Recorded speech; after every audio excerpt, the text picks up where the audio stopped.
tugas interview dari tugas guru penggerak sendiri, yaitu bagaimana tentang soal kepemimpinan pembelajaran Pak. Dalam kasus ini ada beberapa pertanyaan yang ingin saya sampaikan kepada Bapak. Sedikiranya Bapak mengizinkan, kalau seandainya video ini nanti saya publikasi hanya untuk sebagai tugas aja Bapak. Boleh. Iya, mungkin Bapak selama ini sebagai kepala sekolah selama bertahun-tahun mungkin ada berbagai macam masalah ya Pak ya yang dihadapi, baik itu menurut dilema etika ataupun rujukan moral. Iya. Bagaimana pendapat Bapak cara mengidentifikasi kasus-kasus yang merupakan dilema etika atau rujukan moral? Iya. Bingung, Neng, saya harus menjawabnya ya. Iya Pak. Karena terlalu banyak mungkin ya Pak kasusnya. Iya, kita kan melihat yang namanya dilema etika itu suatu permasalahan yang memang katakanlah sama-sama benar permasalahannya. Masalah tapi benar itu jadi bingung. Sama-sama benar kedudukannya, tapi kita harus bisa memutuskan sebuah perkara tersebut. Katakanlah dalam sebuah rapat ada teman-teman yang mengusulkan ini A misalkan, dan yang mengusulkan ini B, antara A dan B itu sama-sama benarnya gitu ya. Mana nih yang harus kita putuskan? Ya, sedangkan yang namanya dilema moral itu ya, rujukan moral itu ya rujukan yang memang kita harus bisa memutuskan antara benar dan salahnya. Ini benar dan salahnya. Dan itu banyak sekali terjadi di sekolah ya. Tapi alhamdulillah di ini jarang kita temui ya. Alhamdulillah. Ya baik.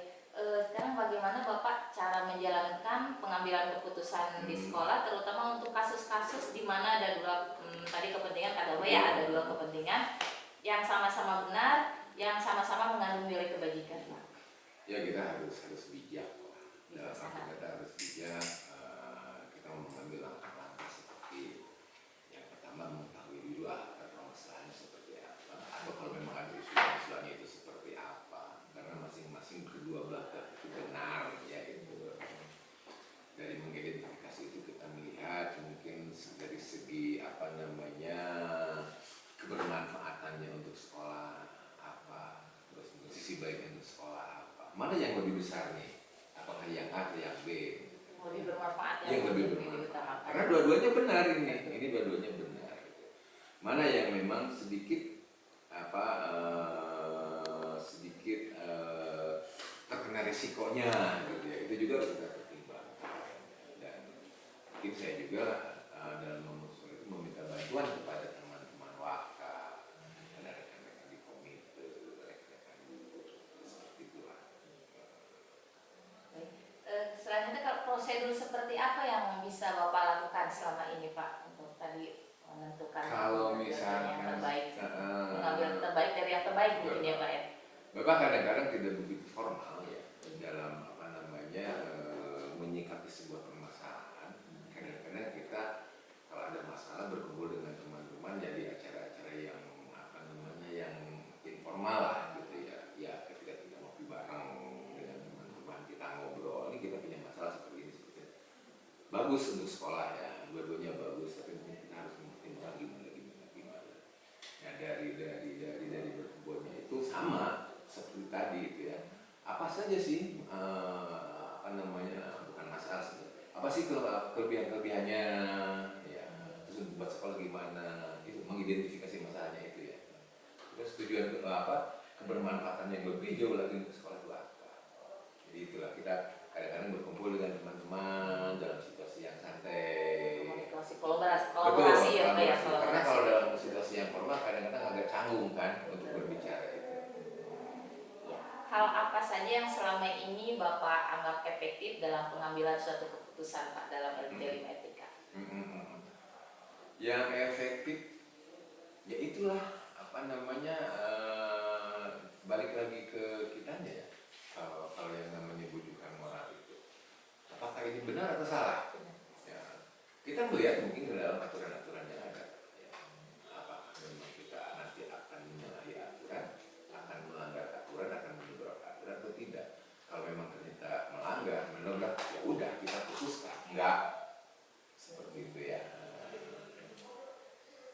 Apakah sebuah tata kelola atau penjadwalan dalam memutuskan suatu hal atau suatu permasalahan, atau langsung ditindak di tempat, atau seperti apa Pak prosedurnya, atau penjadwalan khusus atau gimana? Kadang-kadang ya itu penjadwalan khusus enggak. Nggak ada. Ya, kita bawa permasalahan ini ke dalam situasi yang biasa-biasa saja. Kalau urgent mungkin gitu. Iya. Iya. Kalau kemudian kita bukan panggil ya, mungkin teman-teman yuk ngumpul. Nah, seperti itulah kita ngumpul.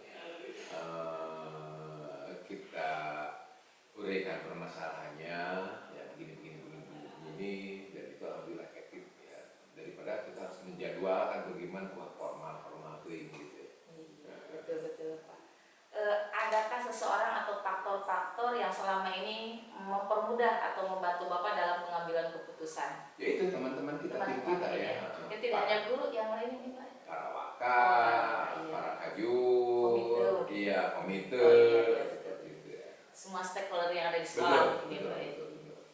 Baik Bapak, dari semua hal yang sudah dibabarkan di atas, terima kasih. Selanjutnya, pembelajaran apa yang Bapak dapat petik atau dari pengalaman yang Bapak ambil selama pengambilan keputusan etika D5 IPK ini Pak? Ya banyak. Jadi kalau memang keputusan kita tepat, itu ada kebanggaan buat kita ya.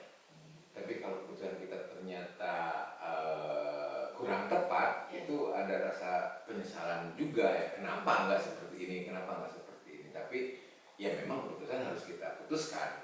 Benar dan salahnya itu tetap. Jadi kalaupun memang kurang tepat, itu konsekuensi dari sebuah keputusan. Hanya mungkin dari yang kurang tepatnya kita bisa menjadikan satu pelajaran ya buat pengambilan keputusan yang kasusnya hampir sama. Gitu. Baik Bapak, terima kasih atas waktunya. Mohon maaf telah mengganggu waktunya. Alhamdulillah banyak ilmu dan manfaat yang saya dapatkan hari ini. Terima kasih. Assalamualaikum warahmatullahi wabarakatuh. Waalaikumsalam warahmatullahi wabarakatuh. Bapak.